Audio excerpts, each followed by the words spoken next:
Nagpapasalamat po kami, mga magsasaka, lahat-lahat po kami dito. Dahil po sa pagbubukas ng NFA, bigla pong gumalaw ang bilihan ng palay. Dahil napakaganda po ng programa ng NFA, ang ating Pangulo, ay nararamdaman po namin na sana po yung benting bigas na binibigay sa Siquijor ay makarating po sa aming mga tiga Bulacan at tiga Nueva Ecija. Yung cooperative ng may-ari ng truck, yung cooperative ng may-ari nung equipment, hindi nyo pakikitaan yung milling, hindi nyo pakikitaan ninyo yung pagbenta ninyo ng bigas.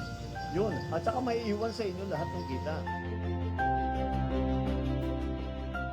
Magpapasalamat din kami. May mga ATM po kami, social po kami mga farmer. May mga libreng binhe at saka pataba. Kung ang dati pong sinasabi nila na 11 pesos o 12 pesos, ngayon po makibalita po kayo sa labas, ang bilihan po ng palay ngayon umabot na po sa 15, 16. Yun pong iba may kumukuha na rin po ng 16.50.